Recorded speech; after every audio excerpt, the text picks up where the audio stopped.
job, Shadow. All right, John, let's get right down to things here. We've got Seth and I interviewed Nick Caserio, Texans GM, on Friday on Payne and Pendergast. You can find that interview same way you can find this podcast on the Audacy app, wherever it is you get your podcasts. He spent about 45 minutes in studio with us, John. Was really good.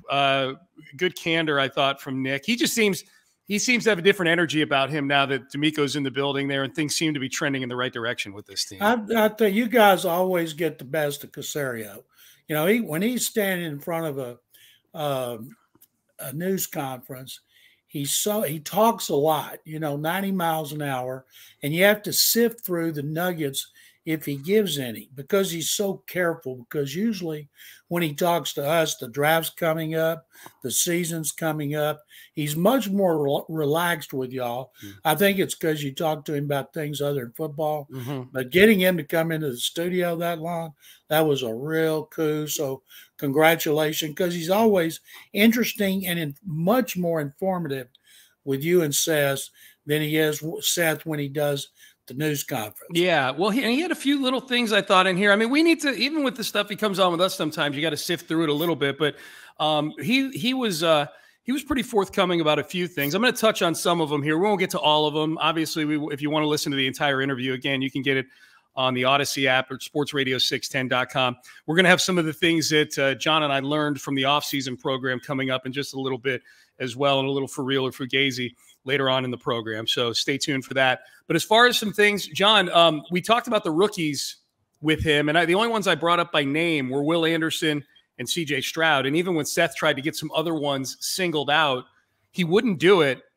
But it was shortly after Seth had asked that question after Nick had voluntarily singled out Henry To'oTo'o, the linebacker out of Alabama. So he answered our questions about Will. We'll talk about that in a second. Answered questions about CJ Stroud. And while he was answering, I believe, one of the questions about Will, he veered into about a minute on how quickly Henry To'oTo'o, the linebacker from Alabama, is picking things up. I thought that was significant from Caserio.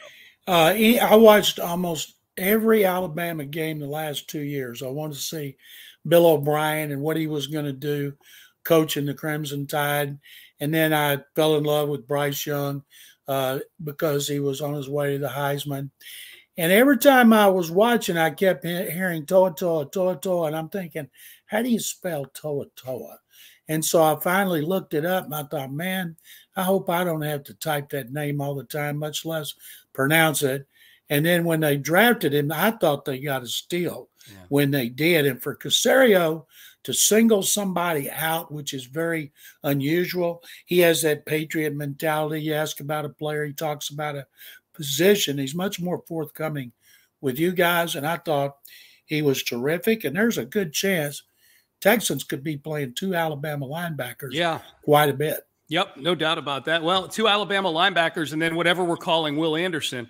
It's a 9 technique or a defensive end. I mean, there could be 3 young Alabama players out there, including Will Anderson, which brings us to the next takeaway from the Nick Caserio interview with Seth and I on Sports Radio 610. Obviously loves Will Anderson, said that they actually need to dial him back sometimes in these off-season workouts because he's so intense and he plays with his hair on fire. But he was pretty revealing with how they envision using him. He said they've been moving him from the right side to the left side, which shows you that he's picking things up pretty quickly. His acumen is good. And he said they're also toying with the idea of playing him inside on passing downs just to get their best 4 pass rushers out there. So there appears to be already, I mean, we knew they had some sort of plan in place when they drafted him. Anderson had said that in some pre-draft interviews about, hey, if you go to the Texans, what are they talking about with you?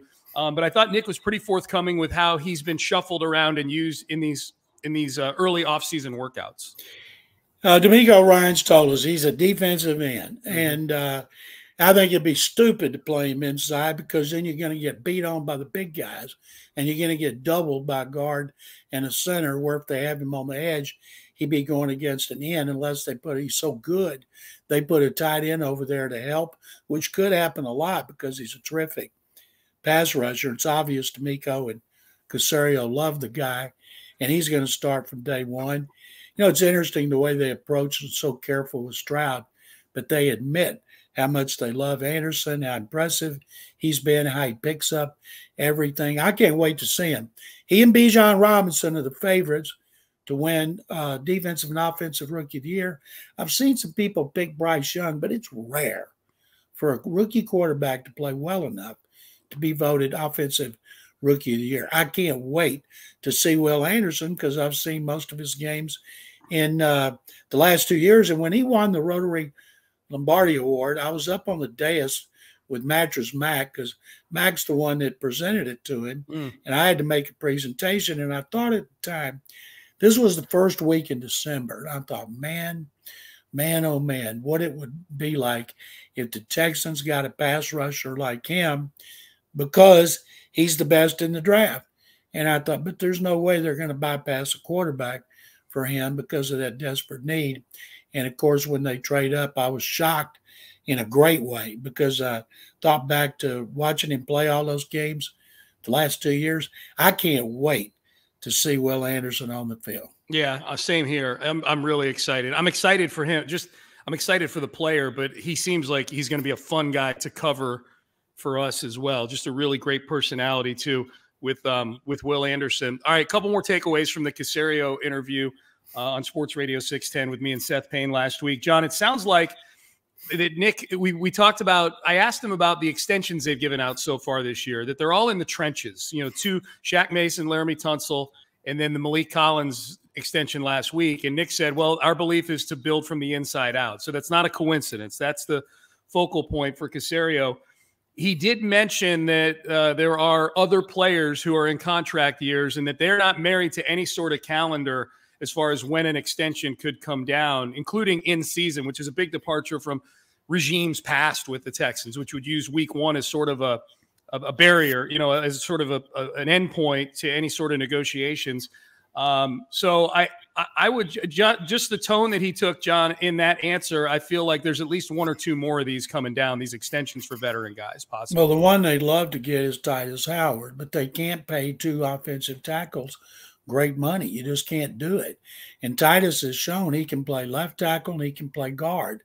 So I would imagine Titus Howard's headed for a big payday if he stays healthy and plays the way he's capable, because I just don't see them earmarking that kind of money for a right tackle when you've made Laramie Tunsil highest paid offensive lineman in NFL history. Yeah. And when we look on their defense, next year, I think their biggest needs are going to be a guy to play next to Malik Collins who can rush the quarterback, which Malik doesn't do, and somebody.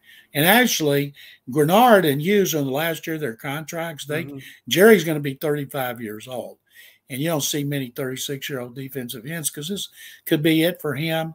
And Grenard, he hadn't been able to stay healthy. If he can stay healthy here, he's capable of double digits. And then you could, because Will Anderson is cheap against the cap, you could re-sign Grenard. But they still need, to me, Grenard or another end, and definitely a defensive tackle. And I'm guessing you'll agree with me, their biggest need on offense right now is still a big play receiver who can stretch the defense. Yeah, no, I absolutely. That's the biggest need right now, is a big play receiver. We'll see. It's going to be a spread the wealth thing kind of this year for the Texans offensively for sure. The last thing, John, from the Caserio interview, then we'll get to things that we learned, a few things we learned from the offseason program. He called Jay Watt a mother effer. His exact words. He thankfully didn't use the full-on F word because of the FCC governance, but he said he was describing. I asked him, would J.J. Watt going in the Ring of Honor give me a New England perspective on J.J. Watt, preparing for him, what that was like? And of course, he talked about how he can wreck a game. He's amazing. And he said the biggest thing that he could do, the most underrated thing that he could do, was his ability to track down plays from the backside, running plays, the ability to come, like, say, from the left and tackle from the left side of the defensive line and tackle a running back who's running away from that side of the line because he was so quick and he was able to beat guys. He said, man, there was a game we played in Houston, New England, and he said we had this big plan to stop J.J. Watt, and we run away from him, and then the mother effer gets us in the backfield in a 2nd and 13 all of a sudden. And he talked to John about the conversation that he and J.J. had when the Texans let J.J. go so he could leave in free agency to eventually go to Arizona. He said he and J.J. had a really, really good conversation in those early weeks of the Caserio era. There's tremendous respect from Nick Caserio for J.J. Watt. And I'm guessing he's too nice to point out they did a better job against Watt than any team in the league. You know, the Patriots are notorious for targeting one guy. Mm-hmm. There's one guy on defense or one guy on offense besides the quarterback. We've got to take him out and neutralize him. And they did a tremendous job. So Nick watched a whole lot of tape because Nick was part of the coaching staff. You know, he was up in the booth helping Josh McDaniels. And so he would have watched a lot of tape of JJ. So he knew how great JJ could be. And I'd love to know the secret of what they did, but he's never going to reveal that. You know, great respect. Everybody has great respect for Watt. And it's going to be so exciting to see his jersey up in the rafters when the Steelers are in town. Yeah, that'll be great. October the 1st, week 4 is when that's happening. So you can get that full Nick Caserio interview on sportsradio610.com and or the Audacy app on the Payne and Pendergast podcast. John, let's